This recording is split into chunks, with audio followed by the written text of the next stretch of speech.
ओम नमः शिवाय। शिव शक्ति भक्त विपन खन्ना की आप सबको नमस्कार। महादेव महाशक्ति सभी के परिवारों को खुशहाल और अन्न से पूर्ण रखें, स्वस्थ रहें। सभी अपने अपने घरों में अपने अपने परिवार को अच्छी से सुविधाओं से पालन पोषण करें। ओम नमः शिवाय। दोस्तों, आज जो मैं विषय लेके आया हूँ वो विषय है भगवान बनना आसान है किंतु इंसान बनना बहुत मुश्किल। अगर आप कहें तो बहुत मुश्किल ही, मैं बताऊँ नामुमकिन है, इम्पॉसिबल। कि आज ईश्वर ने जो वेदों के अंदर इंसान की खूबियों की दास्तान लिखी है, उसके ऊपर अगर हम लोग सिर्फ 10% भी बन जाते हैं तो हम अपना जीवन सार्थक बना लेते हैं। सिर्फ मैं 10% कह रहा हूँ दोस्तों, मैं 100% तो कहता ही नहीं। इसमें भी आप बोलेंगे मैंने ये विषय क्यों चुना। दोस्तों, मैंने इस विषय को इसलिए चुना कि हमारे बीच में ही कई इंसान कथावाचक ईश्वर की उपाधि लेने बैठ जाते हैं कि उनको वो चाहते हैं कि उनके भक्त, उनके शिष्य उन्हें भगवान की तरह पूजे। दोस्तों, मैं इस तरह के विषय इसीलिए लाता हूँ कि हमारे समाज में कोई भी इस विषय के ऊपर सोचता तक नहीं। आप भगवान बन के अपनी प्रशंसा चाहते हैं कि हर एक शिष्य, हर एक जो आपको मानने वाला, जो आपके प्रवचनों में उपस्थित रहने वाला आपको भगवान की तरह पूजे। तो दोस्तों, भगवान बनना तो आसान है, कठिन सबसे कार्य ये है कि आप अच्छे इंसान बन के दिखाइए कि आपके रिश्ते में भाई बहन रिश्तेदार सभी आपको 100% सम्मान के साथ आपसे प्रेम कर सके। ये मैं सिर्फ आपके परिवार की बात कर रहा हूँ, समाज की नहीं। समाज के अंदर का पहले आप अगर अपने परिवार को इस पे संतुष्ट कर पाए तभी आप समाज के दायरे में जाएंगे, समाज से फिर शहर के दायरे में जाएंगे, शहर से फिर देश के दायरे में जाएंगे, देश से फिर विदेश के दायरे में जाएंगे। क्या आप सभी मानव को संतुष्ट कर सकते हैं? बहुत मुश्किल है, नामुमकिन। ईश्वर के पास अगर वो इंसान हमेशा के लिए रहता तो वो ईश्वर में से भी दोष निकालता है। अब मैं आपको ये विषय भी थोड़ा, मैं जो पहला पोर्शन है उसका पहला जो भाग है कि भगवान बनना आसान है, तो मैं आपको इसके लिए इसीलिए कहना चाहता हूँ कि भगवानों के पास अमृत तक पिया हुआ है, उनको दोष होकर भी दोष नहीं लगता। भगवान को दोष होने पर भी दोष नहीं लगता क्योंकि वो अमर है। लेकिन कर्म उन्हें भी भोगने पड़ते हैं। अभी आपने कभी एक छोटी छोटी चीजें हैं दोस्तों, आपने रामायण तो बहुत पढ़ी। रामायण में हर एक इंसान भगवान राम की खूबियों को जिक्र किया हुआ है। भगवान राम के एक एक पल को संचित करने का रामचरितमानस हो या वाल्मीकि रामायण हो, सब ने, तुलसीदास जी ने भी एक एक उनके खंड, एक एक पल को सब कुछ बहुत अच्छा दर्शाया है। मैं कहता हूँ वो पढ़ ले, वे इंसान एक बार पढ़ ले, 100 बार पढ़ ले, लेकिन अश्रु आंखों से बहने बंद नहीं होते। उनके दर्द के साथ उस सागर में बहना बंद नहीं होता। भगवान राम विष्णु अवतार होकर भी क्या इंसान रूप में संपूर्ण संतुष्ट हर जीव को करके गए? तो अगर करके गए होते तो आज भगवान राम में आप दोष ना निकालते। आज भी कई लोग राम जी में लाखों दोष निकालते हैं। कई मैंने स्त्रियों को देखा है, महिलाओं को देखा है, नारी जाति को देखा है, वो सब कुछ राम जी से प्रेम कर लेंगी, राम जी की निष्ठा मर्यादा से प्यार कर लेंगे, एक पत्नी रूपी पति के रूप में उसे स्वीकार करेंगे कि उन्होंने सीता माँ से अलग होकर भी फिर भी सीता माँ के सिवा किसी और नारी से विवाह नहीं किया। उन्होंने एक मर्यादा की नींव रखी। फिर भी वो स्त्रियां, नारियां राम जैसा पति नहीं चाहती। सिर्फ एक दोष के कारण राम जी ने अपनी पत्नी का साथ दिया नहीं था। उन्होंने अपनी प्रजा का साथ दिया, अपनी माताओं की सेवा का साथ लिया। वो अपनी पत्नी के साथ खड़े नहीं रहे। अब मैं उन लोगों को, उन महिलाओं को, उन नारियों को, उन नारी शक्ति को इतना समझाना चाहता हूँ कि भगवान राम और माता सीता अलग कब हुए थे? अब आप लोग महादेव जैसा पति तो चाहती हैं। महादेव ने अपने एक स्वरूप में लोगों को ये समझा दिया कि हर एक पुरुष में नारी है, हर एक पुरुष में नारी है, हर एक नारी के अंदर एक पुरुष है।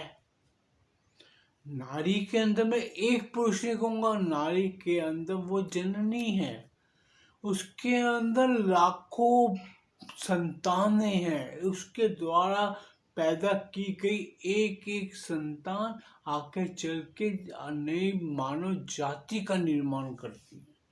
मैं कभी नारी शक्ति को क्यों पूजनीय मानता हूँ?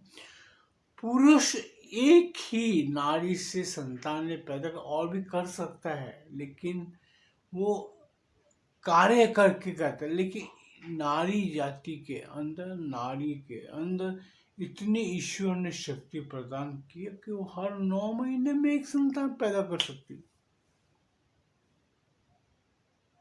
उसका साथ देने वाला साथी होना चाहिए। मैं इस मामले में नारी की शक्ति की जो मैं बोलता हूँ उसके ज्ञान को मैं नहीं पा सकता, उसकी सहनशीलता को मैं नहीं पहुंच सकता। भगवान ने, ईश्वर ने अपने सभी शक्तियों को शक्ति रूप में दे दिया। आज एक नारी एक पुरुष को पैदा कर सकती है, एक नारी को पैदा कर सकती है। हम मानव बन के इतने प्रबल कार्य कर सकती है, पुरुष नहीं कर सकता। ये नारी और पुरुष में ईश्वर के द्वारा निर्धारित किए गए कार्य है। मैं इसीलिए नारी किसी भी रूप में हो, बेटी, माँ, पत्नी, बहन, सभी रिश्तों में उस नारी जाति का मैं इतना सम्मान करता हूँ। हाँ, ये होता है कि हम परिवार में रहते हैं, कभी कभी हमारी पत्नी से हमारा वाद विवाद के अंदर या कोई कहा सुनी के अंदर कुछ मुख से निकल जाते हैं। मैं ये कह नहीं था कि मैं भी मेरे मुख से भी निकलती, मैं भी इंसान हूँ, मुझसे भी गलतियाँ होती हैं, मुझसे भी भूलें होती हैं। हम पूर्ण इंसान नहीं बन सकते। मैं खुद कोशिश कर करके थक गया, मैं हार गया दोस्तों। लेकिन एक अच्छा इंसान बनना बहुत मुश्किल, तभी मुझे ये विषय पसंद आया। आप अपना सम्मान बढ़ा के आपको ईश्वर भगवान बनने की तो आप 100 कोशिश करोगे तो आप बन जाओगे। लेकिन एक अच्छा इंसान बनना जिसे 100% लोग कहें हाँ ये अच्छा है, वो बहुत पॉसिबल ही नहीं, नामुमकिन है दोस्तों। आप भी कोशिश करके देखो, शायद मुझे गलत साबित कर दो आप। मैं कहता हूं कोई मुझे गलत साबित करके दिखाए कि अगर मैं इस बात पे गलत हूं तो मुझे गलत साबित करके दिखाए। दोस्तों, आज महादेव को महादेव क्यों कहते हैं? क्योंकि महादेव ने महाशक्ति को पूर्णतः संतुष्ट किया। वो उनकी मुझे कई खूबियां इतनी अच्छी लगती हैं कि मैं आंखें बंद करके उन खूबियों को स्वीकार करता हूँ। वो वाद विवाद में नहीं पड़ते थे। जहाँ माँ से वाद विवाद होता तो चुपचाप अपना कमंडल उठाते थे और निकल जाते थे पूजा ध्यान लगाने। जब वातावरण शांत हो जाता था, माँ को शिव की याद सताती थी, तो माँ शिव को याद करती तो शिव प्रकट हो जाते थे। ये प्रसंग शिव पुराण में आपको जगह जगह मिलेगा। दोस्तों, ये ऐसे प्रसंग है जिससे हम एक अपने आप में अगर ग्रहण कर ले, हमें जरूरी नहीं है किसी से वाद विवाद में उलझना है। वाद विवाद हो तो उधर से किनारा कर लो, वो वाद विवाद खत्म हो जाए तभी आप सामने आ जाओ। आपको सामने वाला याद करेगा ही करेगा, आपको आपके गुणों को याद करेगा। और यही खासियत कोई देव अपने में नहीं ला सकता। देवों में भी अपने गुणों का, अपने जो ज्ञान का इतना कई बार घमंड आ जाता है। वो देव अपने आप को महादेव कहना चाहते हैं, लेकिन महादेव एक ही है। यही दोस्तों कारण है। आप ईश्वर तो बन जाओगे क्योंकि आपके पास ईश्वर तत्व है। आपके पास भगवान ने जो अमृत निकाला था, अमृत मंथन पे आपने ग्रहण किया हुआ, आप पे कोई दोष नहीं लगेगा। इंसान दो कहते हैं दोषों का, दुखों का पुतला है। उसे दुख दोष घेरे रहते हैं। हमारे अगर 5 तत्वों से शरीर बना है तो हमारे अंदर 5 अवगुण है। उसे कहाँ से नाश करो? वो आपको अच्छा इंसान नहीं बनने देंगे। काम, क्रोध, मद, लोभ, अहंकार, ये सभी आपके शत्रु हैं। कब तक आप उनसे पराजित ही हो गए, जीत नहीं सकते। कभी न कभी क्रोध सर चढ़ जाता है, कभी न कभी अहंकार निकल आता है, कभी न कभी लालच आंखों में आ जाता है, कभी न कभी मोह सताता है। यही संसार है दोस्तों। इसीलिए मेरे ये कथन 100% मुझे सही लगता है। आपको लगता है कि नहीं लगता, मैं नहीं जानता। इसीलिए मैंने जो बीते हुए कल मैंने जो वीडियो बनाया था, 0 से 0 तक की यात्रा, मैं दोस्तों इसीलिए ऐसे ही विषय चुनता हूँ जिसपे कोई वीडियो नहीं बनाता। ज्ञान आपके पास है, आपके इतने समीप है कि आप खुद भी उस पर गौर कर सकते हैं। यही हमारे पास सबसे बड़ा ईश्वर के द्वारा दिया गया सोचने की, स्मरण शक्ति लाने की हमारे अंदर के गुण है, जिसे हम प्रकट ही नहीं करते। आज विज्ञान भी कहता है कि हम सिर्फ अपने अंदर से जो गुण, अपने जो ज्ञान है, उसका 0.1% हम उपयोग लाते हैं, और बाकी का ऐसे ही आता है, ऐसे ही चला जाता है।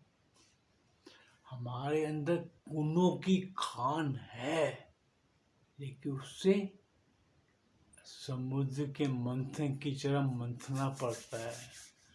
खुद को तपस्या में लगाओगे, खुद को ईश्वर के चरणों में नतमस्तक रखोगे, खुद को कुछ ना समझना ही सब कुछ सही है। अगर आप खुद को सबसे बड़ा ज्ञानी समझदार समझते हो, तो आपसे बड़ा मूर्ख कोई नहीं है। आप संपूर्णता संतुष्टि वाला ज्ञान कभी प्राप्त नहीं कर सकते।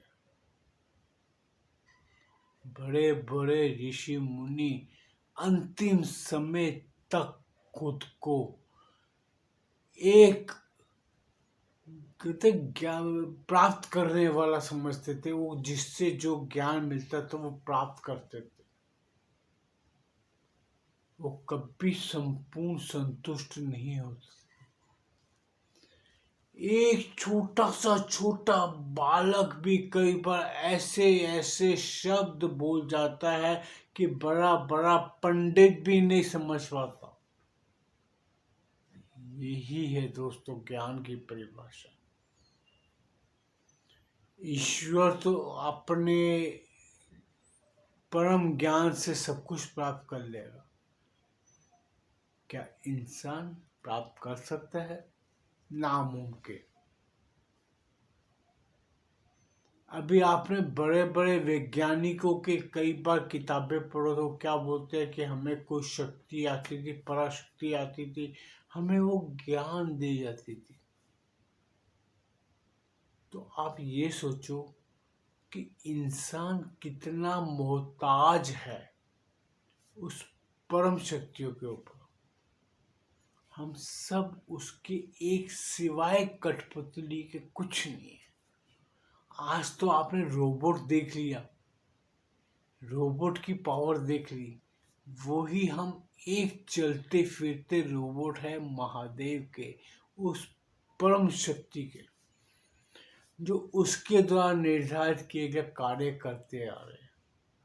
इसमें हम उस ईश्वर को कितना संतुष्ट कर पाते हैं, ये हमारे जो करनी कर्म कार्य सिद्ध होते हैं उसी के द्वारा निर्धारित होते हैं। क्या हम जन्म लेके हमने उस परम शक्ति के कार्य संपन्न करके क्या हमने उसको संतुष्ट कर दिया? क्या हमने जो अपने माता पिता जिनके द्वारा हम इस पृथ्वी पे, इस धरती पे जन्म लिया, क्या हमने उनको संतुष्ट किया? क्या जिस भाई बहन के साथ हम पल के बड़े हुए, जिस पत्नी को हमने हवन में उसको उस दान को स्वीकार किया, उसके पिता द्वारा कन्या दान करने पे, क्या हमने उसको पूर्णतः संतुष्ट कर दिया? आप इसका जवाब खोजिए, तब सोचिए क्या हम एक पूर्ण संपूर्ण इंसान बनने के लिए उपयुक्त हैं। उसका जवाब जिस दिन आप खोज लेंगे, उस दिन आपको पता लग जाएगा कि आप कितने सही हैं, कितने गलत। इसीलिए मैंने ये आपको जो टॉपिक लेके आया या ये विषय मैंने चुना कि भगवान बनना आसान है, इंसान बनना नामुमकिन। हम अच्छे इंसान नहीं बन पाते। हमारा पूरा जीवन शून्य से लेके शून्य में समाप्त हो जाता है, लेकिन हम एक सही मायने में इंसान ना बन पाते और भगवान बनने की कोशिश करते हैं। दोस्तों, इस विषय के ऊपर जितनी मर्जी बात कर लो, आप कभी भी किसी को भी संतुष्ट नहीं कर पाएंगे। मैं भी नहीं कर पाऊंगा आपको। यही कारण मैं अपने विषय को यही विराम देता हूँ।